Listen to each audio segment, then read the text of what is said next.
Hey everyone, welcome back to LA Not So Confidential. This is Dr. Shiloh. And this is Dr. Scott. Welcome back, folks.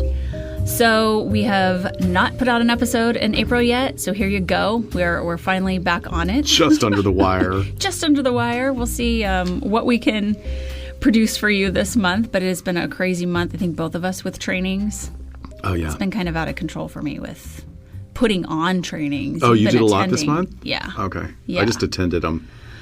I've done both. I think I'm actually making room in my schedule to go to some crisis negotiation stuff tomorrow with the FBI to hear a cool speaker. So I have that, and then I'm doing a peer support school all next week. Wow. I had to go to one yesterday that was soul-sucking, but then you told me that the trainer is actually really good one-on-one. So yeah. That's too bad.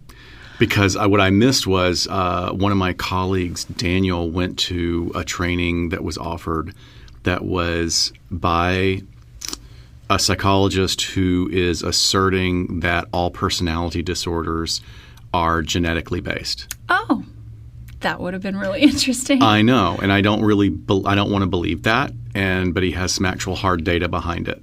So that would have been fascinating to see what he has. Yeah, I think the next time it pops up, that's the one I'm going to go to. Yeah, definitely. No, it's presenting and taking all of your knowledge that you apply in the field and then presenting to a group of people are two totally different things. Completely. And the audience that you have to present to presenting to cops versus presenting to clinicians versus the general public is a completely different thing. Yeah. So not everyone is great at it. Yeah. And I think we both strive to sort of straddle that. It's ugh. There was one guy that came up to me. There was one cop that came up to me in the training yesterday, and he looked at me kind of funny, like, you never know if somebody's like going to come up and grab your hand or punch you, and or where they know you from. Where does he know me from?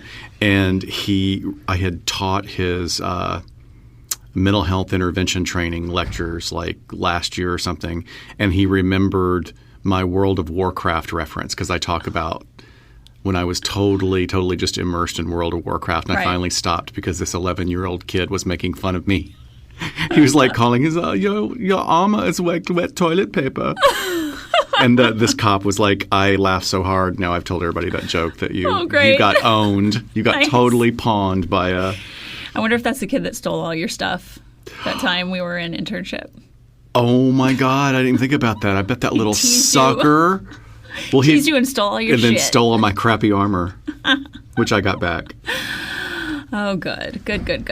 Okay, so when this comes out, it's going to be April 20th, which is the 20-year anniversary of the Columbine shooting.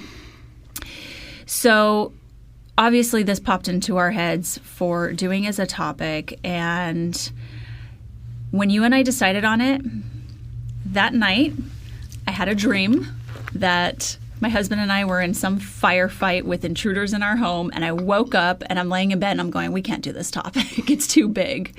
I just had... It's huge. It's huge. We could step all over ourselves and go down so many rabbit holes. So I was sort of brainstorming after I woke up from this dream, and I was thinking, I don't want this to be about gun control. I don't want this to be about other school shootings. I kind of had this list of what I didn't want it to be, but I didn't really know how to approach it. But then it got backed up by, who was it that you saw that like kind of put it, was it a news channel that said this is what we're going to do? Right. So I sort of dove into like, where do I even start with this? And I know I definitely didn't want it to be a glorification of the event either. That's got to stop. So that's got to stop. What I decided is we were going to essentially adopt these guidelines that the major news stations in the Denver area has adopted, especially, doing a lot of 20-year anniversary news stories. They're actually putting out old news stories from 20 years ago to really see like what was going on, as well as follow-up type stuff. And I thought, let's go by their guidelines, which were celebrating the lives of those that were killed or injured, not showing any images in any of our social media that we're putting up, either of the shooters or injuries or any of that stuff. Not playing any recordings, and really focusing on hope and how far we've come since then. Yeah, and when you presented that to me, one of the things I thought about is so much of the way that you and I have worked over the last couple of years putting this project together has been based on our tagline, which is a little bit of snark, and gallows humor, which I think is always appropriate at certain points in time and on certain subjects. And maybe some people would even argue some of the things that we've laughed about, which I completely would respect. Absolutely would. Sure. But I do like that we're at a place right now with this particular subject. And who knows, maybe our bias is because of the things that have followed and have emerged because of it. But we're going to do something a little bit different and focus on the people that we lost, the people that survived, and maybe even how to prepare or be prepared for any kind of major trauma like that. And not that we're going to, go through each victim and their backstory or anything like that, but I think there's really been this shift in true crime recently, and I feel like just this year it really started when the Ted Bundy tapes came out, and people were really pissed of how over-sexualization was happening with Ted Bundy, and they were like, what about his victims? And there was sort of this backlash and a lot of social media campaigns about focusing on those that were actually really harmed by this man. No, okay, so here's where the snark can come in. I see it on your face. So here's the snark for that particular point, which doesn't necessarily relate to our subject today. But I watched the Ted Bundy tapes, and I was fascinated by it because you get to listen to his voice and you get to hear his thought processes. And once again, like I've said in previous interviews, how could people not talk to him with his weird use of contractions and overpronunciation of words and stilted manner and stilted behavior?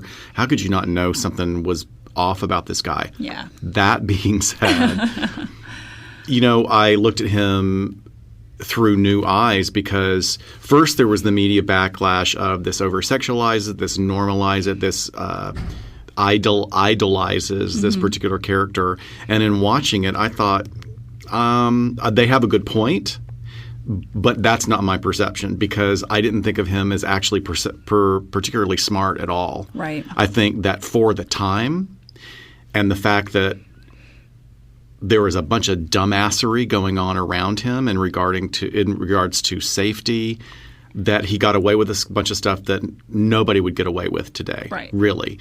So I looked at him and I'm like, okay, when he's groomed, he has a certain look about him, but he's not like this. He's not Zac Efron. Yeah, no shit. I'll tell you that. Maybe that was a time period issue too. I don't know, but it has just morphed into this urban legend lore of this really attractive smart man. Exactly. But the idea behind that movement, maybe if the motivating or driving factor was don't over-sexualize him, don't glamorize it, whether or not that applies, it's actually, I think, a great standard to start setting. Especially, it's one of the reasons that in situations like this, we don't use lone gunman. We don't use those terms because that's sort of the glamorization of, it's like we're going to be clinical. They're active shooters. Yes. And actually keeping people's names. No, we don't need to. We don't need to glorify their names. Right. We don't need it. Exactly. So we're going to get into that right now as far as how that's been adopted by a lot of mainstream media and why that is. Not just because it's like we shouldn't give them that attention, kind of this moral ground, but there's more to it than that. So first, I want to define mass shooting, just so we have that. A proper definition of mass shooting is a public shooting in which one or more perpetrators with a firearm murders at least 4 victims. Now, I've seen some say 3 or 4 victims, depending on which one you're looking at. But essentially, and when we get into some of the studies, they need a definition so we can start doing research. Right. You have to have parameters, or you can't. You're all over the place, right? Right. Or you can't make any determinations out of those. So public. And it's ruling out – so public is because we don't want to take into account like a domestic issue, in someone's home where they murder their entire family. That's not what we're talking about with mass shootings. These are usually stranger or associates, like if you're go to the same school. But it's going to eliminate the real close-knit type shootings like a domestic violence situation, but it's also going to rule out something like a gang drive-by. So yeah, that's public, but those are generally teased out when we look at the research. And going back to what we were saying about not using shooters' names, not glorifying them, not giving some cool lone gunman label, lone wolf, that we can, that some people can idolize. Several research studies now have shown that the media's coverage of these shootings inspires copycats. And there's lots of wonderful resources, but I feel like the leader in this is really Mother Jones, who, if you guys aren't familiar, it's a nonprofit news outlet that does tons of research. And it's been around for decades. It's an amazing news source. I saw Mark Fullman, which is the journalist that focuses on mass shootings and school shootings, speak at a threat assessment conference, and he was phenomenal. I was just engaged. Did you ever come across the name Dr. Langham, John Langham? Oh, yeah. Okay, he was, I think he was an intern at the psych hospital in Denver or someplace close when the shooting occurred, and he got pulled in to help, triage this horrific tragedy, and has continued for 20 years to actually get hard data, because there was no hard data on this type of phenomenon. And I think he's tied now. There are definitely 43 copycat / inspired events. Yeah. That he's named. And that's not including others that meet the parameters for research, but he can name 43 incidents that were inspired by Columbine. So Mother Jones has this awesome graphic, which I didn't put up on any of her social media because it just has nothing but names. But you can, I'll put a link up somewhere if you guys want to look for it. But essentially it's like this spider web that starts with the Columbine shooters and then branches out to every shooter that was inspired by them, and then every shooter that was then inspired by the next generation, if you will. And it is just, it's insane. It's this crazy spider web. Yeah, and Langham says very clearly these shootings that have existed and have come about since then would not exist without Columbine. Right. Not saying that something else wouldn't have happened, but there's a direct connection. There's a nexus between these chain of events. Yeah. So Mother Jones has done several investigations. Again, I will put up links. I have all of those. But they found that the Columbine shooting has inspired 74 plots. Now, not all of those, obviously have been carried out, but 74 plots or attacks across, I think it's about 30 states. By the way, that we know of. Oh, because you and I, in our work with the feds, and my having a relative in the feds, and what you do, we know that there are things that are cut off that get stopped in the nascent origin point that have all the hallmarks of being able to go to that extent, but they get nipped at the bud. Right. I wish more people knew how much that's done across the board. Yeah, that's a double-edged sword, because it would be so terrifying to know how many of those are going on, and yet to have the confidence in your criminal justice system that they're catching them and it's working. Right. That's a whole nother thing. But the FBI has also been devoted to researching potential causes of copycats. There's an agent, a supervisory special agent named Andre Simmons, and he had previously led a team of agents that researched like 400 of these cases. Jeez. And they found that they believe the heightened media attention drives these copycats because they feel like the attention will be given to them. There's infamy and notoriety behind it. And it helps articulate whatever their internal grievance is, why they're angry, what they're going through. This feels like a way in which they can change all that around and have power and have control and leave this legacy, as twisted as that sounds. It is. I mean, there's, as I usually do, I recommend other podcasts highly, and there's a really short, sweet one as opposed to the one I just came out. I just listened.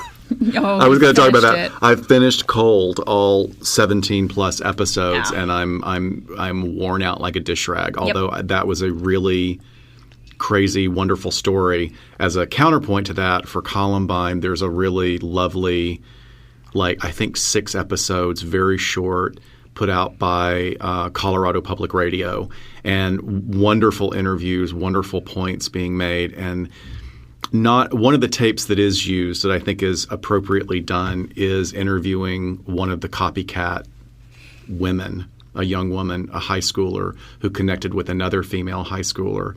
And she echoes all of these assertions of, I want them to feel the pain that I feel.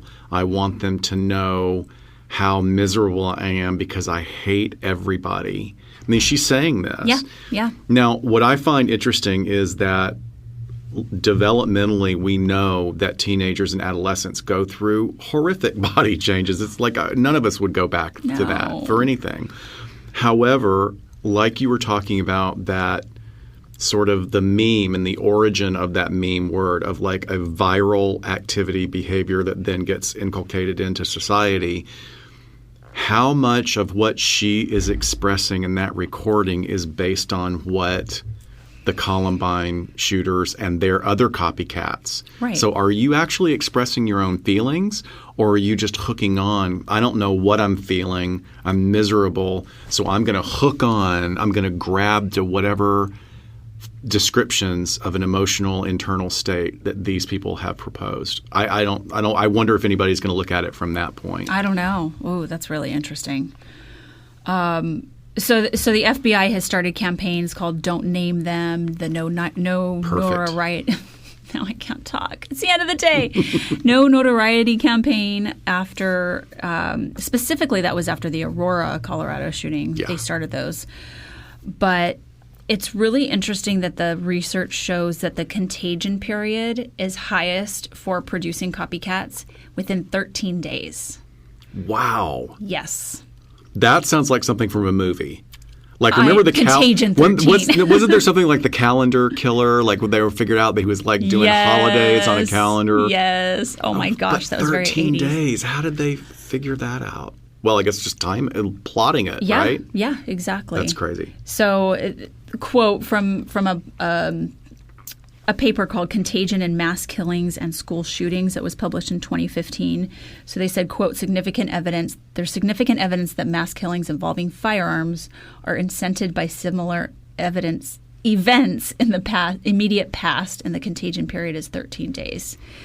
So there's that immediate contagion, but there are other studies, especially more recently from like 2017, that say there's warnings of longer term copycat effects as well, including, they could be copying now.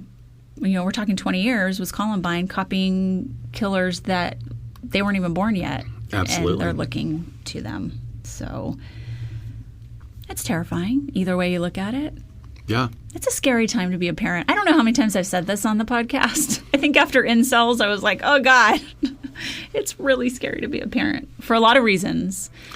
Well, and I think, after reading, there was a great book I think we talked about a little bit earlier in earlier episodes called The Culture of Fear, which is written by a journalist. And he has a great overarching theory about every age, every decade, every generation has to have a particular focus for their fear and their anger, and that is usually flamed up by political forces, so that there is, there's money to be made and there's elections to be won over pouring gasoline on an unrealistic fear.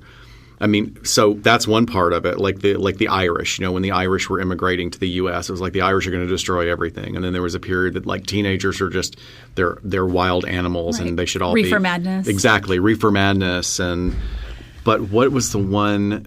I think that it's interesting to me to think about when I talk about the Missing 411 documentary, which I think is fascinating about the children that disappear in rural and mountainous areas. And that has a like a weird kind of kooky bent to it that they're saying is something supernatural going on here. I don't know, but like I grew up in a semi-rural area where you could, ride your bike at dark, just be home when the street lights come on. Sure. That doesn't happen anymore. No. But then how many disappearances were happening at that time that we don't know about? How many shootings were happening that just didn't get publicity because there wasn't yes, there weren't as many. Right. But now we have instant access to all of this stimulation that's going to stimulate these people that are obviously very ill. So you're saying like the stranger danger of the 80s, that sort of fear that people were feeding on. The satanic panic. Satanic panic. When with the stranger danger stuff, it's not like sex crimes, exploded at that time and they were happening more often, or even now. I think people think like it's happening now, but you're right. It's media attention, and it's awareness too, because children and women have been victims of domestic abuse and sexual abuse and household violence throughout history. We just never talked about it. Yeah. So this is a different situation, but once again, we live in, even at the time that the Columbine shootings happened, I think it was a momentous event, a tragic, horrific event, right at also the nadir, maybe not the nadir, but like the origin point of ubiquity of personal computers, right? Yes. So now there's places where people can collect online. The idea that, it kind of taking back to when we talked about pedophilia and child abuse, sexual child abuse. Why are there so many pedophiles now? Well, they can connect with each other. Maybe they have always been this same percentage of the population, but they had no outlet. They had no way to connect, and now they can get on the dark web and connect. Just as people with all kinds of interests, like incels and right, as we're going to talk about, and people with Columbiners. the Columbiners or active shooter and that meet that profile. The podcast you're talking about is Since Columbine? Yes. Is that the one? Okay. It's really good. Yeah, it's great. It's really great. A good positive spin on what's It's beautiful, happened. yeah, which we'll talk about a little bit more later on about what some of the qualities that help you survive something like this. Right. So essentially the idea is if we're not naming them, if we're not glorifying them, and just reporting very factually, that then others will not be inspired. If we can keep, that's a hard thing to control. Right. And you're not going to control necessarily media, but if people start adopting these unwritten rules, just like not naming sexual assault victims, that's kind of a hard and fast rule in journalism. There's another one, I forget what it is. But there's some that, isn't a policy, it isn't law, but... Well, and I think that's a reflection also. Look, that's a little bit of a mixed message, or maybe it's not a mixed message, it's a complex message. In this situation, we're not going to name the perpetrators. We're going to only name the victims, and we're going to honor them and honor the survivors. However, I think my professional and personal opinion is that it's a reflection on the puritanical nature of our society that we are so wary and uncomfortable about naming the victims of sexual assault. If they don't want to be named, I completely respect that. Because they're still alive. They're still alive. Exactly. They can make that decision. However, because if we didn't have such a horrifically puritanical view of sex, it could be people could understand this isn't a sex crime is not a sex crime, it's a crime. There you go. It is a brutal crime of dominance and control, and it doesn't have to do anything with that naughty version of sex except how much we make it dirty. And these are victims. These are people who have been perpetrated upon, and they should be honored for their strength and surviving. But once again, it needs to be their choice. Absolutely. So when we're looking at whether or not, we talked about, there's no more sex crimes happening now than there ever was. But what about mass shootings? And mass shootings actually are happening more frequently, according to studies by the FBI and Harvard and Mother Jones, that all the data is basically identical. So this is really robust data that's coming out with the same results. From 1982 to 2011, they happened about every 200 days. Since 2011, they're happening about every 64 days. I'll let that sink in for a second. Yeah. But that's significant. Scary. I mean, that's a couple of months in between. Well, statistically, it's literally off the chart. Yeah. If you were doing a scatter point, it would be a football field away. And again, Mother Jones has a really nice linear graph of this, and you can just visually seeing sort of the spacing and how they start clumping on top of each other more recently is really a powerful image. I want to correct myself. The diagram that I said was like a big spider web, that was Dr. Langham's. That wasn't from Mother Jones. Oh, okay. So it's actually on his website. And it's Dr. Peter Langham, and he's written a ton of stuff. But multi-victim school shootings in the United States, a 50-year review, is probably the most dense of it. And he found in that post-Columbine, there were greater age range of perpetrators, more perpetrators who are not white males, increased fatalities. That was another piece of the contagion, is that as these mass shooters are inspired, air quotes, they want higher numbers of fatalities so they can become more infamous. So, and that's specifically stated in their writings and rantings and things like that. And there's also increased suicide rates that he found with, they're taking their lives right at the 11th hour when being closed in on. So, all right. Intense. That's intense. So when we talk about the mental health impact of these mass shootings, I was looking at a review, a really great article that looked at 40 peer-reviewed articles about 15 shootings and 27 independent samples, that these mass shootings are associated with a wide variety of adverse psychological outcomes, even on indirectly exposed populations. So we're talking about not only the immediate trauma, we're talking about vicarious trauma. So just people watching through their television? Yeah. Yeah. I mean, one of the things that I remember distinctly, and this was before I was in grad school and I was still working in entertainment, and I remember being out one night with several people, and it was the year anniversary of Columbine. And one of my friends said, "Oh God, are we still talking about this?" And I turned to him and I said, "Yeah, we are still talking about it. It's horrific. Like, what do you?" And I was kind of put off by it because this was not particularly what I would have expected of this person, and it was not. I didn't know what to do with it at the time. Now 2 decades later, and I've got thousands of hours of mental health work under my belt. You're like, guess what? We're still talking about it. Well, that's one point. We're still talking about it. But the other thing is, I realize now that individual was completely saturated. Right. Like their saturation point had been hit less than a year with the constant coverage, and that was the only way they could deal with it, was just shutting down. Mm-hmm. I don't want to deal with this. Mm-hmm. That's the ostrich head in the sand thing that we want to do. But when we look at the risk factors for the people that can be most affected by this kind of trauma, whether direct, indirect, vicarious, I'm going to do it in order of statistical significance. It's going to be being female. Okay. So females are more likely to be impacted. And then another factor that impacts that is whether or not there was any existing psychological trauma in their life prior to that. That's not just for females, but also anyone that's going to have trauma or have that experience. If they have a previous history of mental health issues, definitely problems with anxiety or other mental health issues. And most of us walk around with something, a healthy amount of fear all the time. Right. I'm talking about women when I say most of us. Right, because it's functional. It's not paranoia. That's a functional fear you have for survival, right? That, once again, we talk about Men don't have to worry about stumbling out of the club, right? Nope. They don't.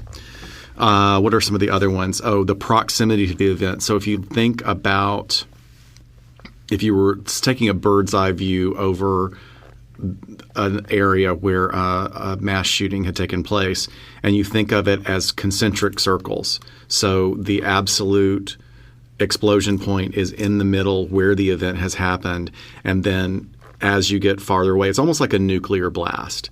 But what has affected that blast pattern, let's say, so there's, it goes throughout the city and then throughout the state, but where people have direct lines into closer points within that explosion area is through media. Right. So someone who's a little unbalanced, and I mean unbalanced I don't mean that, I mean that in a positive way right now. I can say it in a negative way in a second. They're going to be negatively influenced by watching that and really need to stop watching it. Mm-hmm. And the unbalanced, not healthy version of it is someone who obsesses on it and then maybe falls down either their own psychotic, neurotic rabbit hole to where they end up acting out, or they become someone who's like a conspiracy theorist and just refuses to believe that it happens. Right. So where do we fall and our listeners fall? Because we man. Obsess, but we don't turn into that. I don't. Who knows? You know what? Maybe what we're doing is our way of addressing that, because we deal with a lot of heavy stuff, right. And I think that there's certainly a lot to be said about having an internal reserve of resilience for this type of thing. And it's everybody has a different level that's optimal for them, because you can certainly burn. I mean, after listening to 17 episodes of Cold, I needed to go watch The Good Place. I had to watch 5 episodes of The Good Place, and I had to.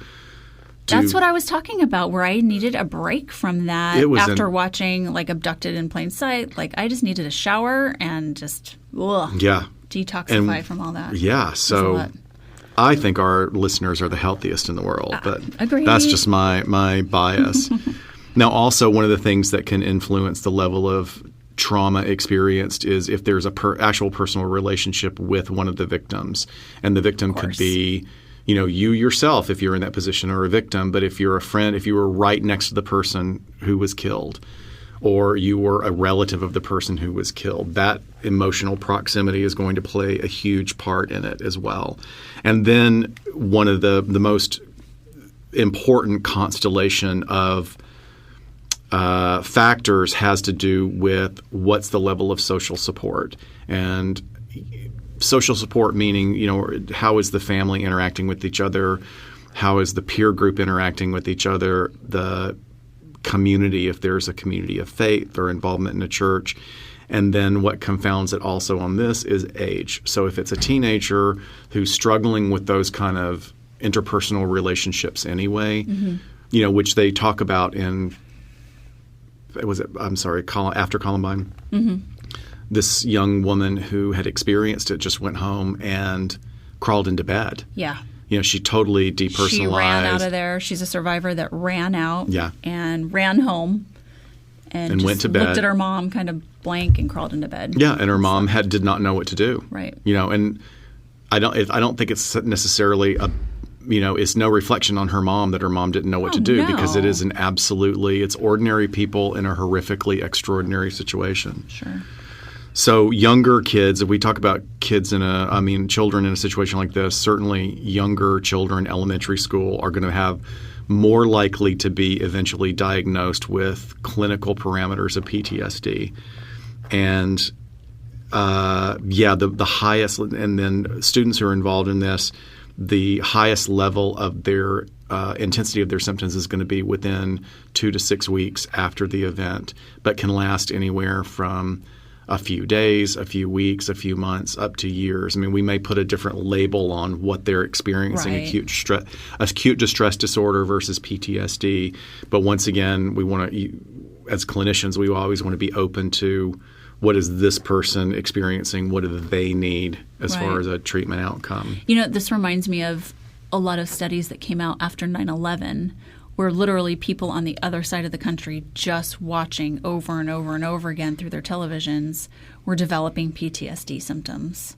So it just vicarious trauma to the nth degree, not even knowing someone, not even being there. Because they're constantly exposed to it over and over again. It's not like, certainly we have exposure therapy. If I have somebody who has a phobia of spiders, there's a whole protocol that we're going to do to follow down that pathway of gently and slowly exposing them to stimuli. In a safe environment. But someone who's like sitting on their couch and seeing, maybe in Seattle, and they're just watching over and over again the Twin Towers They have no explode. control over what's being shown unless you're just not watching. Right.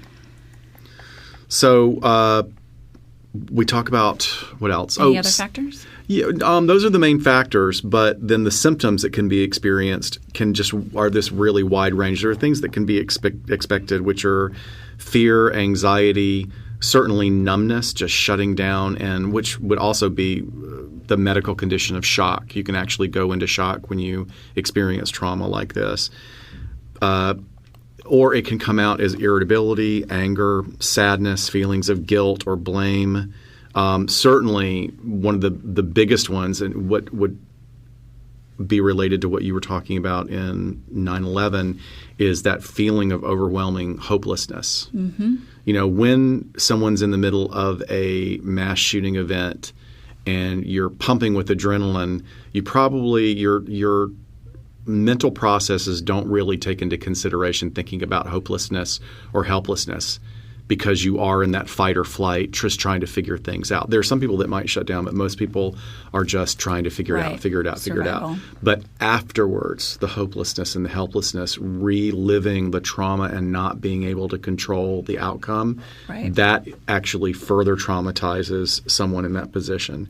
Nightmares and trouble sleeping is a huge one. And a term we use called hypervigilance. It means being overly vigilant, overly aware of your surroundings at all times. I mean, certainly cops are taught to be hypervigilant, but this is a different level. This is as if your world you could just be attacked at any time. So the way I deal with this a lot in debriefing officers after shootings, because hypervigilance is one of those key natural symptoms that's going to come up after a stressor like that, and or could be a criteria down the road for PTSD. But I always tell people it's above and beyond what your normal is. So for average Joe Blow on the street, probably doesn't have much of hypervigilance going on unless he feels, threat for his safety. Police officers are always at level higher than everyone else because it's officer safety. You have to have your head on a swivel when you're at work, and you can't just shut that off. So they have a lot of habits that can be annoying. Well, I remember how tense your back was when we first met, because you chose the office. You chose the desk in our office with your back to the door, and you told me this is because I saw your back was like just knotted. I don't think I chose it because I would have not chosen that desk. No, we talked about it. You said this. Choose? Yeah, you said I'm gonna make myself, because I'm really uncomfortable with this, so I need to. Did I? Yeah. Oh, I'm kind of proud of 10 years ago, I Shiloh. remember. I've still got that picture of you. That's what I use as your ID photo in my phone. Of the back of my head? Yeah, your ponytail. At the back of your head. When I could put my hair in a ponytail. It's funny, I'm like the only psychologist at my office that has my desk so that I face my front door. And we have 2 cops that actually work out of our office, and they're always like, because they have the same thing, and they're like, we know. Yeah. But yeah, hypervigilance, it comes out of when the person is in fight or flight, and really there are switches being turned on in the brain and switches being turned off, the stuff you don't need, and that takes some time to balance back out. So it really is just those switches need to stabilize again, and so people feel a real sense of fear and almost like a paranoia for their safety. So they feel hypervigilant and are looking over their shoulder and checking. Like a lot of cops will be in a shooting and then they know it's totally unrealistic, but they'll be checking the locks on their doors at night like 3 or 4 times. Just this extra little urgency for safety for themselves and their families. So, yeah, hypervigilance is a really interesting one. It's hard to sort of wrap your mind around if you've never felt it. But when you feel it, you'll know. When you feel it, you know. And is it last year that I got to work with several people because at my agency, lots of people were present for the Las Vegas mass shooting that happened. So I had the privilege, I really think of it as a privilege of being able to work with some of the survivors from that and, talk about fight or flight mode and a lot of them being in law enforcement and going into that very easily. But then the aftermath, you talk about the hopelessness and some of that stuff really sinking in down the line was very interesting to work with and really rewarding to see them come through that as well. Yeah, and especially for cops, you're in that position of always educating them and encouraging them to find a place where you can relax, where you can go on, trying to get a cop to take a vacation sometimes is just, I can't get my partner to take a vacation to save my life. Please go for 6 weeks. Yes. Doctor's orders. So I can get caught up. Please leave. And then something horrific happens like that. Yeah.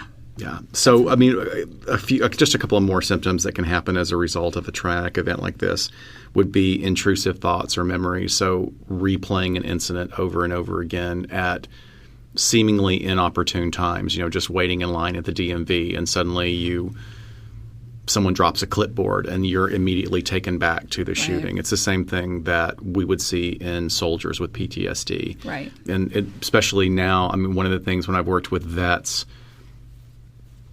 I remember interviewing one of them he was very hypervigilant about making sure the shocks on his car worked all the time because when he let them go, and he even got rid of his big crazy-ass four-wheeler and got a sedan that drove really smoothly because going over every bump immediately took him back to when they were in Humvees and looking for IEDs in the Mideast. So concentration problems, memory problems, and certainly the big one is difficulties with relationships. And that's a big marker in trauma is feeling that nobody knows what I've gone through, which is absolutely true. Nobody can know. Even someone who has been through it with you can't necessarily know what your personal experience is. And that's one of the dangers that we don't really talk about very much when there's a certain way to be a support to someone who is a survivor of trauma. If you yourself are a survivor of trauma, you have to be very careful not to create sort of a feedback loop where you're re-traumatizing each other or reinforcing unhealthy coping skills. Right. Because, yes, there can be multiple people in the same incident and you're all perceiving it and dealing with it in different ways. And some people may actually come from a culture or a family or a personal predilection for great communication. Right. They might have outgoing and effervescent and know how to communicate. And so they're able to use that tool with some ease to move through that trauma. There are other people that don't. Yeah. And that's going to have to be something. Unfortunately, I feel very strongly they're going to have to learn to do it because there is no other way out of that prison. Right. There just isn't. Yet there is also nothing as bonding as two people who have gone through a trauma together and who have a level of understanding of like, you are the only one that gets it. Yes. No. I completely agree. I want to make sure that I'm not disagreeing with that at all. But they can still be experiencing it differently, but there's this understanding of like, you were there, you get it. But that's all. And on top of it is a not fully 100% truth that is the only way through your trauma is knowing that somebody else has been through it. Right. It's just not. Right. It feels like it is. If I, God forbid, got skin cancer, I don't expect the surgeon to have had skin cancer, right? I expect them to have expertise on how to heal me. Right. And that's something that we run into in working with almost any client. I mean, whether they're in any kind of... We're not going to walk in their shoes with much, probably, compared to what they're going through and why they're seeking treatment. why don't we go ahead and get into Columbine and what happened that day? Why do you think this was so disturbing or jarring for you or for just everyone? That's a good question. Okay, so what I'm going to try and do is go back 20 years to where I was at that time. And I'll tell you the image that I can see so clearly in my head with movement was, by the time I saw it, it was the chopper view of the kids coming out with their hands over their heads. And it was just hundreds, because there were so many kids in school. And they kept going coming. They kept coming ants. And they kept coming. And I thought, I don't understand what's happening. And there were so few details. It was I remember just being really confused. What? Wait, they did what? And I can't even give you the points because I'm sure you're going to have these for your part of this today. All the ridiculous theories that immediately, I can't even remember what they were. Now I know I would look at them as completely dumbass. And we've even there's been much written about how wrong they were. Right. But it was once again the media just hungry for, you got to say something. Anything. You've got to say something. And it was all BS. Yeah. It was all wrong. Yeah. I think this was one of those sort of ongoing incidents that was big that I remember unfolding on CNN. Just really sitting down and watching. I didn't watch the North Hollywood shootout live. I was in college when that was happening, which I have a very interesting piece, kind of way loose connection about that. But yeah, I just remember it's sort of this unfolding thing and watching the SWAT trucks get closer and the kid fall out of the window into the arms of the SWAT officers. And didn't he cut his leg on the window? Was it Well, the one? He was all shot up on his legs anyway. Right, okay. And he was about to pass out and finally pulled himself to the window. And they didn't even really catch him. I mean, you watch the video and he just kind of flops on top of the SWAT truck that's there. But same, all the kids coming up with their hands behind their heads and just streams of them coming out just seemed to take forever. But once you start hearing about what's happening, first of all, it's a school, and it always is very, very unsettling when children are victims. And then on top of that, you learn that the perpetrators are children as well. So that is that's a weird thing to sort of start to wrap your head around. For that time. And unfortunately, it's become all too common. That's why I wanted to talk about sort of bringing people back to then, because it was so unthinkable. And I remember that night Bill Clinton speaking and basically saying, if this can happen in Littleton, it can happen anywhere. And that was really frightening. But for me, that's also is sort of a hallmark when I think back to law enforcement. I wasn't in law enforcement quite well. I was working as a police cadet. I wasn't a sworn officer yet. But I remember it changed law enforcement tactics like only one other scenario in my career and time generation has, in that officers waited for the SWAT team before they went inside the school. And right after that, we completely changed policies and tactics on active shooters. That if there are kids dying in a school being shot at, you're not going to wait for the SWAT team to get there. You're going to absolutely put yourself in even more harm's way than you do on a daily basis to save children. So, and not just children, but active shooter scenarios, then there became all these different guidelines of how those would be handled. And at first it was kind of a, you have to wait so there's 4 of you so you could all sort of walk in a diamond shape so you're covering all sides. And that's actually how we trained when I was in law enforcement. Now it's first whoever's there, go in. So that, and then the other thing that changed law enforcement really was the North Hollywood shootout, because we didn't carry high-powered rifles before that. Well, nobody before that was wearing like military grade body armor. Right. Interestingly, the only other bank those guys robbed prior to the one in North Hollywood was in Littleton, Colorado. Wow. Weird, right? That's creepy. Yeah. So those are the things that I remember when I think of myself sort of back and watching this unfold, and why it was just such a big deal. Because maybe people today that don't know any different of these mass shootings happening are like, well, what makes that one different? It wasn't the first ever, but it was very impactful with all the things we've talked about with the media coverage and watching it unfold live on television, 24-hour news cycle. And what else are you going to do? I mean, you can't – I mean, on one hand, you can't ask the media to not cover it.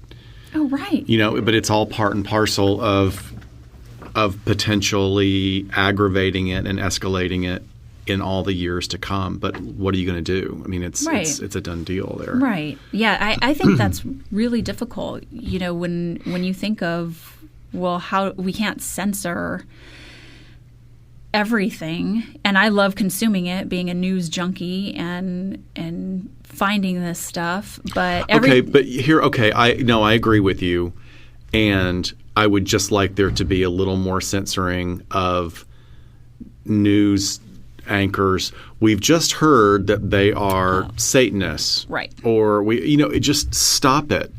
Just say we don't know. Nobody knows anything. Nobody knows anything. They have to talk. Yeah. Yeah. I love my high-speed pursuits here in Southern California. Actually, a girlfriend of mine and I always text each other when there's one. We're like, Channel 5, it's happening. But then I see these idiots like driving slow and waving out the window when they're like being chased. And I'm like, oh, that's for the people like me that are watching right now. I've begged you to get help. God, I love a good pursuit. It's the best. So let's talk about the event. We're going to do a quick rundown of it just to sort of set the scene a little bit more here. Essentially, 2 high school seniors at Columbine High School put together actually not even a great plan, kind of a moderately planned out plan that fell apart for many reasons. Thank God. Thank God, because they were wanting to do way more damage, but their building of and timing of bombs didn't work out so well.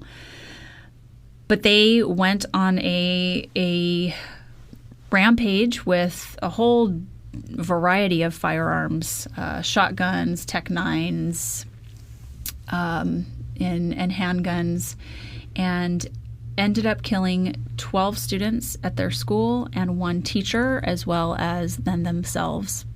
I believe he was a coach too, wasn't he? Wasn't he the girls' basketball coach? I think you're correct. Yeah. Yes, I think it was girls' basketball. And 24 others were injured as well. And then, I mean, just as you talked about, everyone else being traumatized and psychologically injured, I would say, as well as people watching from their homes. But immediately, as you touched on, false information started coming out about the shooters. Because when you have something like this that, again, is so shocking and unbelievable, our brains want to fill in gaps and ask for answers. It's always why, right? But the media really jumped on that and started facilitating, filling in what we wanted to know with just what random people were saying, what, going off of maybe what they were wearing, really thin threads of information that was coming out. Which then distract from and divert away resources towards actually getting the correct information. Right. And they actually, in some other cases, I mean, not necessarily this one, but in many other cases where the media is just chewing and spitting, that becomes a viral meme in itself where people are, well, what about the gray headband? I'm just making something up. What about the gray headband? And that represents, well, that may have never been a thing. Right. So stop talking about it. And it's hard to undo that initial stuff. You can't. I mean, you can't. We know that from the Atlanta Olympic bombings, right? Right. Everyone still thinks Richard Jewell was the bomber. Yep. Poor guy. Interestingly enough, what year was that? That was... Was that the 84? No. 84 was here. That was 96. 96. Okay. So I remember my genteel Southern mother. 94. When it was all going down, I was home for the holiday or something, and I was sitting with her, and they were showing the news, and she shook her head, and she goes, "They have pilloried that young man. He did not do it." I mean, before anything came out, she just looked at it, and I said, "Mom, how can you tell?" And she goes, "Oh no, not him." I mean, I don't know what insight she had into it, but right. To know already, here was this woman going, very well educated, very insightful woman to go. She already saw what was being done. It was just this thing was being spun up that became problematic. Oh, he did not have a good life after that. It was bad. No, that poor man probably saved lots of lives and actually, helping people out of there. But back to Columbine. So with the two shooters, definitely now in sort of psychological autopsies and information from school officials and family and all the collateral information, I'm going to call them like the leader and the follower, the leader or the mastermind behind this plan. Definitely more psychopathic tendencies, a lot of anger, homicidality going on, and then paired up with someone who was more of a follower, definitely just depressed and suicidal, and probably quite angry at some point as well, but turning that from the inside out. Well, after teaming up. Yeah. I mean, I tend to, there's some, I wish that there was a general standardized way of stating this pair. Yeah. Because sometimes in some of the psych literature, it's the dominant and submissive role, which that gets you, don't type dom and submissive when you're at work, because then, you're going to some not suitable work pages.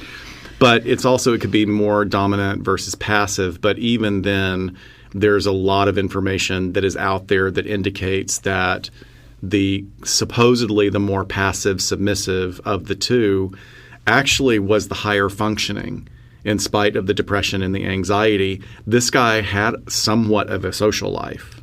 Yeah. Oh, they were social. They were not like these loner outcasts, sort of anti-heroes that they became over the years in this this really miswritten narrative. Right. But it was just that their various bits of psychopathy dovetailed with each other into a very toxic relationship, which can happen. Like it's the Bonnie and Clyde. It's the, Homolka and her husband. It's these just maybe if they had never met, maybe they wouldn't have influenced each other in that way, but this was a really toxic combination. Right. So in preparation, again, like when we first were diving into this and I was sort of having this like, where do I start moment, I actually started with Sue Klebold's book, and it's called A Mother's Reckoning, Living in the Aftermath of a Tragedy. And I think that was the perfect place for me to start, was just what's a book I haven't read yet on Columbine and what can be a different spin? Because I just don't want to read a recounting of it and all of that. And you're right, incredibly social. Was at prom 3 days before this. They had just visited out-of-state college where he was going to go, future-oriented to some extent. I mean, I think there was also, with the planning of this, like we see with a lot of suicidal individuals, once they've resigned themselves to, I'm going to do this, there becomes this elevation in mood, and they're sort of, now I've made my decision. I made my decision. It's relieving. Or I wonder if maybe it wasn't real to him yet. Maybe. I don't know. But the prom thing seems to me like that's it seems really... it seems, especially after they found his writings, that the last 2 years of his life was really when the depression and suicidality was sinking in. And there was a culture of bullying at Columbine. And, there's a caste system, just like everywhere else. But it seems as if there was really the hierarchy were at the top really was not just athletes or popular kids like you're going to see at most schools, but also those that were very involved in their faith, and anyone else who was not quite outspoken about, being Christian or not, that they were bullied for those reasons as well. So, bullying seemed to have been alive and well at the school, and there's actually videotape evidence of some of them and their friends just filming down the hallway, walking down the hall, and football players like checking them, elbow straight into the side, and they just keep walking like it's a normal occurrence, and that's what they have to deal with, sort of thing. But no, they weren't social outcasts. They had social support systems. They had friends. They were attending dances. They were typical teenage boys, like not home and going out and doing things. But there was this secretive relationship between the two because they'd been in trouble before. They had gotten arrested together for breaking into a van. There was some vandalism stuff at school. And they were separated. They were actually told to stay. Their parents kept them away from each other for a year. Wow. And then when they graduated, interesting, with the more psychopathic one, they went to diversion for the arrest instead of, it being on the record. So they attended some classes and stuff. But he was able to manipulate and dupe the people there so well that they gave him the highest marks and recommended that he actually be released from diversion early. He was just a fantastic liar from everything that I've read. But yeah, their parents kept them away from each other for a year. And that's the mother's biggest regret is I wish we'd never let them start hanging back out together. Yeah, that's interesting because now I need to go read that book because I was still under the impression that the parents were completely disengaged and not involved. That's one of the big myths. At least with that, the mother that wrote the book. Definitely not. And I get it. It's her story. She can tell it however she wants. Right, and there might be a bias there, but I do know having signed people up for diversion programs, whether they're diversion right out of prison or right out of jail, like that's a lot of work. It's not like that's something right that the parent can just go, oh, did you go to diversion today? There's like constantly checking, making sure they're hitting all the benchmarks that are required. Right. So interesting. Yeah, that was learn something new. Very much, the sentiment that the parents were checked out and that these were sort of entitled kids that, they let them do whatever they want. And that does not seem to be the case at all, at least with the one set of parents. Which is terrifying. Again, it can happen anywhere. It's sort of like we were talking with, remember the quote that Amanda Knox said, like, if it can be me, it can be any one of you. Well, okay, the only thing I will say, not having read the book, is that someone with this level of antisocial traits would have likely been acting out in enough ways to be noticed significantly, right? I mean, there's some things that should have been that would have been happening that, I mean, I'm not placing blame. I'm just saying that, there might be a little bit of whitewashing.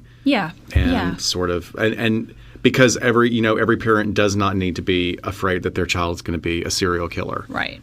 Right. I mean, most kids do have a killer instinct, but they're still in survival developmental mode, but that doesn't mean that they're going to end up, in what was that wonderful movie We Need to Talk About, Kevin?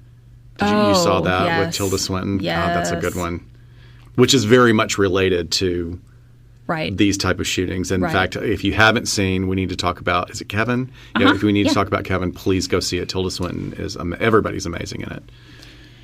Yeah, it's my impression from not just her book, but everything else that I've read, even over the years, that he was a really depressed, suicidal kid. Wow. And this was, I forget who put it like this, but they said that the other kid, the leader or the dominant one, went to the school that day to kill people and figured he'd probably be dead in the process, or the other one went to die that day and may kill people in the process as well. It's interesting. That's what a lot of people on Reddit are saying. Oh, really? There's a lot of you can really go down the Reddit hole. The Reddit hole. The Reddit hole. I like that. Copyright that. I'm sure someone else. I'm sure I'm not the first who said that, but they have echoed that sentiment too. That those were the two different dynamics and drivers, which actually goes along with what you were saying, with him being he was going to prom and he was looking at colleges and yeah. Well, I think it's really interesting when you sort of twist this to look at it as a murder-suicide, because that's a really interesting dynamic when we look at that with, murder-suicide, you think husband and wife or, some sort of romantic relationship. But, really, this falls under that category for both of them. They took their own lives. There's conspiracy theories out there about, how they died, or that one of them killed the other and then himself. But basically, none of that's ever been proven. But it's a mass murder and then suicide. And, again, just sort of if you're looking at that what had been an internal suicidality for so long, but then pair that with enough anger triggers that's going on, you now have someone who is starting to dehumanize or starting to lash out at people, like we said before, that he perceives has wronged him. Yes. Right? So it's a target. It's something to focus all of those negative emotions on. It's the lightning rod for all of that rage. There you go. I like that. So we had a really interesting question posed by someone on Instagram who DM'd us, and in talking about the media. So the more dominant of the two had a website where he talked about a lot of violence, a lot of his plans, a lot of really scary stuff, where there was a set of parents in the community who had reported that. And the cops had actually written a search warrant to go search his house, but it, for whatever reason, fell through the cracks, never got in front of a judge, never happened. But we had a question by one of our followers at Brewer Baking, who essentially asked, in this day and age, do you think they would have been caught because they would have put more out on social media about their plans? Well, that's what I do. That's my job. Or, it's part of my job Dr. description. Scott? No, that's a phenomenal question. And, it didn't have to exist before something like this happened, but it absolutely does exist. And that's a really great question, because part of what I do in working with I'm not employed by law enforcement. I'm employed by another agency, but I work with law enforcement. And when we get a referral, it will be, there have been times where it's been the CIA has gotten notification of a website, and they got, because somebody called in Virginia regarding something that their friend in Las Vegas had seen, and they think it may be someplace in Southern California. And by the time they track all that down, we see it's a school and this is what's been going on, and immediately we jump in. And it's when we go in, my job is to go in after the person has been seen face to face and either hospitalized or arrested. And we investigate these kind of things all the time. And, you have to get past the minimization. Oh, I was joking.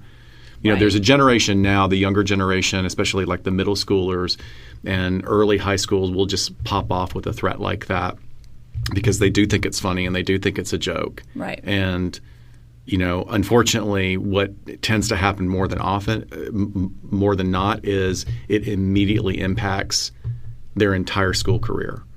Wow. Like it immediately, like school is either going to suspend them, expel them, have them arrested, have them blocked immediately from the campus. Don't ever come back here. Zero tolerance. Zero tolerance. And I'll tell you, LAUSD, not that LAUSD has a wonderful program to prevent these things, and they are on top of it. We work with them a lot, but I have great admiration for their combination of law enforcement and mental health. So long answer to saying we do our best, but this is what we do. If there's something on media, and the good thing about social media in this respect is it's so ubiquitous that anybody sees it, you get it immediately. Right. And there are some really great parents out there that are monitoring their kids' Instagram feeds and go, oh, no, I'm calling the school on this immediately. So, Good. yeah, the landscape has changed in that respect for the better.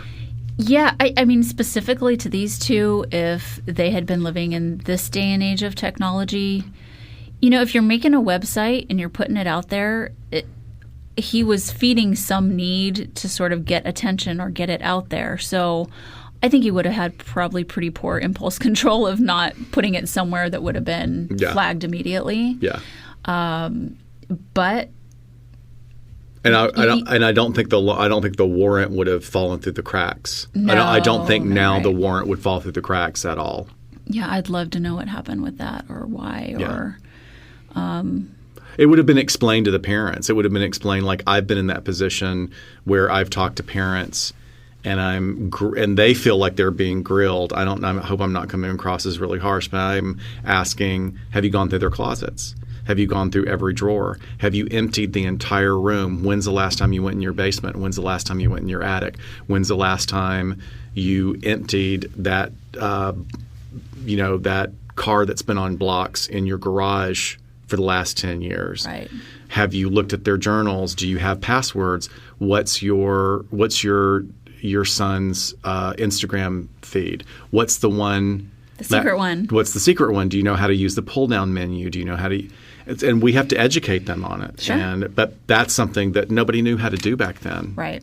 And we know how to do it, unfortunately, because of this tragedy. Well, and they eventually did afterwards serve these search warrants, obviously, on both homes. And I believe that one of the investigators who she kept in close communication with the parents, but basically said these guns we found the spaces where they were hidden, and they were so well hidden that our detectives went home and tore their kids' beds apart because they were all on high alert. Shit. I am not looking hard enough. Where it was like in between, where like you would have to take beds apart, and it was. I mean, that's the level to where it's at. If someone's going to keep a secret and they have a plan like that, and they've gone the extra mile to purchase these weapons and all of that, I mean, they're not going to let it get foiled. No. If they can. And kids are smart. I mean, Kids I know are we so say much they're smarter. stupid, but they're smart. Well, they're smart and stupid at the same time. And just in different ways than adults are smart and stupid at the same time. Right. But we think my big takeaway from her book was, you think you know your kids, and we're not great at judging how people are lying. Whether you're a parent, whether you're a psychologist, whether you're a cop, there's been research study after study of, okay, are you a human lie detector? And we are actually, the more your job sort of feels like it would fit with it, the worse people do. Like just your average person, it's like chance. It's like 51% of the time that you'll guess that people are lying. Cops, psychologists, teachers are actually worse. Well, I think it's overstimuli and being in that environment where you, as opposed to somebody like, back to talking about my mom, like my mom could spot a liar, or she just like, oh, that's not a good person. Yeah, there's. And I'd always go like, how did you know that? And it's that gut feeling, I think. But gut feeling and instinct and what do you call it? Intuition probably gets pretty wonky with a lot of cross signals when you're actually sort of marinating in this milieu. So with the internet, should we talk about Columbiners? Yeah, I guess so. Because it's a thing. It's a thing. We need to add it to our list of things. Oh, I don't know this. I'm not going to put I'm not going to put them on the list of annoying careers. Oh, okay. We have that list too. I have that list because we have our other list. Who's on that list? Of like weird people and. No, they're on that list, but I don't want to say that because then I'll have like all my former. I know. A lot of people will be mad at us. Right. We have our own ongoing list. It's pretty hilarious. So but they're not a danger to anybody. Like a magician who does nothing but bird acts. which that's I find a double. That's a double. That Because hits, magicians are on the list and people who own and birds. well, it's not just bird owners; it's crazy bird owners, because crazy bird owners are like unlike any other pet owner. But they're crazy. So Oh, look, and I'm biased. I had to do a magic show at the Carson. One of my last dance jobs was years ago. Was at the Carson Casino in Carson, California. And our mainliner was a magician who did nothing but bird acts, and those birds would shit all over the stage. And then you'd have to dance? Oh, it was awful. I'd be like, those fucking bird cleaning off my dance shoes. Ugh. So you're in Carson, California. It's just like literally the turducken of humiliation. Oh dear God! Doing a magic show with birds in Carson, California. Did you just pull the plug on your dancing career after that? No, actually, I went to the next bad one was in Vegas, and Vegas was definitely the termination of that career. Anyway, back to what we're talking about. No, let's talk more about this. So Columbiners are, again, a group of individuals who commune online, primarily on Tumblr. Is Tumblr still a thing? Yeah. Well, now that they took all the porn off Tumblr, it's becoming sort of its own weird Reddit thing. I think they focused on the wrong thing. They could have left the porn alone. Not that I give a shit, but like they could have left that alone and gone for some of the weird violence and supremacist movement type stuff that is on there. Yeah. So they're individuals, again, who are seeking each other out online, as we've talked about, and they are obsessed with Columbine. They scrutinize the investigation documents. They go over blueprints of the school. They are looking at writings from the shooters that have been made public. They don't just know the victims' names, but they know the names of the students that were next to the victim when they died, and just like obsessed, know every inch of this thing. There's lots of theories, lots of conspiracy theories that come out of it. A lot of that sort of worship and idolization that we're talking about before, not dissimilar to sort of the incel community, like how they have idolized some shooters and talk about it. Right. And once again, creating again. Sort of this virtual, insular, intellectual and emotional bubble where you're in an echo chamber and you're not hearing anybody. There's nobody that can go on an incel board or a Columbiner board and go, yeah, you're full of shit. Right. Because it's the Wild West. There's no any crazy conspiracy theory is going to be seen as possibly legitimate. Right. And they are often connecting with the fact that these individuals suffered from depression or suffered from anxiety or suffered from suicidality, and they're identifying with that, as well as latching onto other things, like maybe they're victims of bullying as well, and latching onto some of the stuff that we said isn't true. Right. But has become virtually true. Right, virtually true. Yeah. It has that lore to it, to where they're saying, oh, I identify with that. Let me, learn everything about this, or for whatever reason, becoming obsessed with it. So just yesterday, now again, we're going to be releasing this on the anniversary, but Wednesday of this week, first thing in the morning, I'm getting ready for work, and I see the news alert about this 18-year-old woman who has flown to Denver, who's a Columbiner, obsessed with the case, and gets off a plane and buys a shotgun and ammunition, which is amazing to me because I had no idea that Colorado did not have at least a 24-hour waiting, or she passed a DOJ check because that's required no matter where you are in the States. But geez, just get off a plane. You're not a non-resident. Just swoop on in, and which 18 years old. I'm sorry, but she's probably had a really tough life because she looks about 36 or 37. Yeah. Yeah, she I'm like, 18-year-old. Did I read that right? Yeah. What's going on? So she made some undisclosed threats to, well, we don't know, but essentially it prompted a lockdown of Columbine and like 20 other schools. Yeah. And there was a big manhunt for her. by the end of the day, there was resolution to it in that she took her own life, right? I mean, she's also running. I mean, I'm not trying to make this as a joke, but it is somewhat. I question, or I'm interested in how she went from wearing like a camo and a black tee when she bought the gun to running through the woods naked with a loaded shotgun.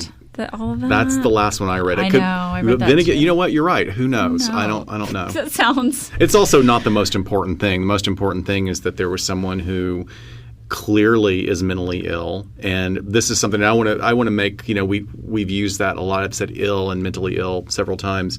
This is such an unfair representation of people who have mental illness, because the vast majority of people with any kind of mental illness, whether it be mood or psychotic spectrum, they are not violent. They do not act in these ways. This is just a particular nexus of really toxic elements that then gets caught in a feedback loop in that echo chamber. Right.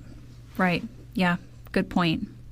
So, yeah, it's so interesting to look at how school safety has evolved over the years. And I was just diving into articles about this day before yesterday. And then yesterday when I saw the news headline, I thought, oh, that poor guy that, is in charge of security for that school district is not going to sleep for a few days. Yeah. His phone is ringing off the hook right now. But there's probably no safer county than that in where Columbine is as far as where to have your child. They have cameras everywhere. Dispatch from the police department can lock and unlock doors in schools. It's pretty amazing. But they're assessing threats all the time. And can you imagine? It's just crazy town around the anniversary. And this being the 20th. I know, 420. There's just a bunch of things. I know. I felt bad. It's also full moon. Oh, God. But I really felt bad for thinking about, all these schools on lockdown and these kids are just trying to go to school. This is beyond, before they were even born. And here they're on lockdown because some crazy woman. Well, exactly. And how, to an extent, talking about a psychological defense mechanism, how is a young person in that position actually able to understand what is happening? Right. I'm not minimizing what these wonderful young people, and every young person has the potential to be wonderful, and they deserve the chance to be wonderful because they're trying to figure life out. But on one hand, we can get pissed off that someone makes a threat because it's a joke. And on the other hand, I completely understand that they just don't get it. They haven't lived through it. And part of me doesn't want them to have to live through it. Part of me wants them to be able to say it's a joke and everything go back to normal. I know. But unfortunately, that's just not the world anymore. No. It's not. We've moved on, and I don't think that we'll ever get back to that place. I don't think so either. It's the new normal is this extraordinary abnormal. Right. One of the school safety initiatives that's really been adopted is and how they do things now. And, even my child being in elementary school, they have drills. The little kids don't know what it is, but, they talk about these drills if there's a bad man that comes into the school, or I guess that's pretty sexist, but locks, light, and out of sight. So locking doors of the classrooms or gym or wherever you're at internally, turning off lights, and getting out of view if there's windows is really pretty standard. And I think they've really started, when they can, replacing doors that can be barricaded more easily. And even those that can't be replaced, I know that there are now attachments that go on the hydraulics. You just slide it on and twist a key, and it just, even though it's plastic or vinyl, it completely shuts down the door mechanism. That's not going to work. It won't budge. That's the new normal. It is. I'm sure you've seen some of the fails too, where they come in and do drills, and then teachers are getting hit in the back of the head with fake airsoft guns, with all these terrible, traumatizing drills that they're running. That's a whole other that's a whole other show. That was actually they talked so about it badly since Columbine. done. Yeah. That's so badly done. And then the defensiveness, instead of just being, I mean, you and I work with a level of cops that would never happen with. That would never happen. So the idea that some dumbass, and I'm sorry going on record just saying some dumbass, engaged in that behavior and then tried to defend it, right. Okay, you got an ego problem, dude. Yeah. But there's lots of companies out there that, have popped up and developed these safety programs for schools, and it is the new normal. Right. I wanted to – I'm going to totally steal. I'm going to give him credit. But one of my colleagues here, a social worker, Daniel, I love that I get to work with him because he has a real East Coast sensibility and went to school on the East Coast. And it's really neat how coming from a different geographical area, we can have a different approach and perspective towards treatment and outcome and research just by nature of where we were educated and how we were educated. And we were talking about this subject when he was saying, hey, what are you guys recording about this afternoon? And when I said, the mass shooting and Columbine, he said, it's so extraordinary the way and if I could put him on camera, if you could see my hands, he said if it was extraordinary the way it cracked our reality. And he made a cracking motion with his hands. Like he's breaking a stick. Like he was just breaking it. Everything broke at that moment. Like you were talking about, it's the loss of innocence on a grand national scale in the way that has unfortunately become normal. And like he was, he went on to espouse like what I thought was really cool from actually a psychoanalytic perspective of talking about how it's a really big phenomenon. And then the conversation he and I got into was the expectations that we place on young people today are so overwhelming. And one of the movements that I'm glad has kind of died down, and this was pushed by several faith-based organizations, which was trying to get their children go out and befriend that person. Right. And make them a friend, and that way you can stop them from becoming the killer. And that wasn't what they were saying obliquely, but it's what they were implying. And that is the absolute wrong message to send, because that's what we call first order change. You don't go out and fix something with first order change. You fix it with second and tertiary order change, where you change the context, you change the environment, you change the culture. Exactly. So how about we create a zero tolerance for bullying? That's what should be happening. Right. And then addressing people that are falling through the cracks and still let them be the individuals that they need to be their best selves and respecting who they are, but not letting it sort of ferment into this violence. But placing the responsibility and going back to, I'm not going to talk about the person because I've already mentioned him 4 times this season, the risk evaluator. But say that this had become the general way that you approach this is like, your daughter's going to school and she's super popular and she's a cheerleader. Hey, honey, you know what? I want you to go to little Sally Strickland and I want you to make friends with her and blah, blah, blah, blah. Well, you're creating a false relationship, and that's not about altruism. It's about a means to an end. It's like you're making an algorithm of human interaction and outcome. And that actually has the potential to make it worse, to create a real danger. Because when that relationship is found to not be real, then you trigger something that's even worse. So my idea when we talked about incels of nominating one woman just to go sleep with all the incels wouldn't work. I don't think it won't fix the problem. I don't think that would fix it. Dang it. Okay. Yeah. All right. But good on you for coming up with that very strange idea. I mean, someone has to take one for the team, and maybe somebody willing to do it. Maybe it would work. Maybe not. Just kidding. Okay, so I just wanted to know, I thought this was really cool kind of to end on. So people who lived through the attack at Columbine, I mean, talking about young people and their potential, I mean, they've gone on to become doctors and nurses and counselors and first responders. And 5 of them returned to Columbine to teach alongside Mind-blowing. 13 educators who remained from those days. So I thought that was really neat. I mean, how neat is that? It's amazing, and it's wonderful, and it's inspiring. And, as someone who's on the outside of that, and yes, I've lived my own challenges and my own traumas, as you have as well. We haven't lived that one.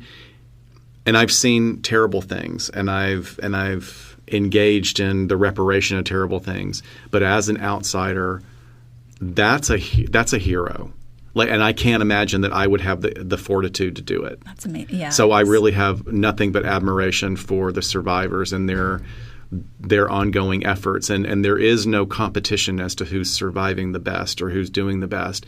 Anybody that gets up and walks away from this and continues to breathe and is trying to move forward is a hero. Right. Well said.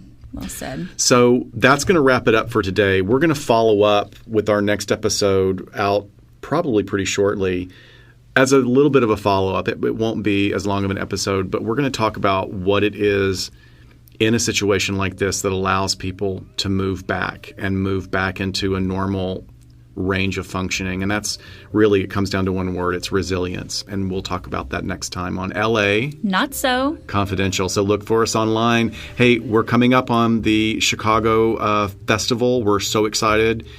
But sooner than that, we're doing the Pasadena Lit Fest. Lit Fest. Oh my gosh. If you are local. So locals, please come out and say hi. We'd love to see you at Lit Fest. Yes, we're going to be on well, they haven't decided on location yet. So it will either be at the Pasadena Playhouse or at Vroman's Bookstore. Okay. So we will give you updates via social media as soon as it comes out. But we're going to be on a panel with true crime authors and a couple of other podcasters. White Wine True Crime is going to be the other podcast that's going to be there. And Steve Hodel is going to be there, who we talked about a bunch in our last episode. So exciting. The Black Dahlia stuff. So please look for that stuff. If you register for the Chicago True Crime Podcast Festival, when you register, it will ask you to put in names of podcasts that you're excited to see, so make sure you mention us there. We have some exciting things planned for you. Not only did we just announce today that we're doing our live show crossover with Getting Off podcast, but yeah, we're going to be able to mingle a lot and have some swag. We think we're going to have the best swag. We've got some really good ideas for swag. We do. So, okay. Did we do that? We did our sign off. We did our sign off. Love you guys. All right, guys. We'll see you Bye-bye. next time. Bye bye.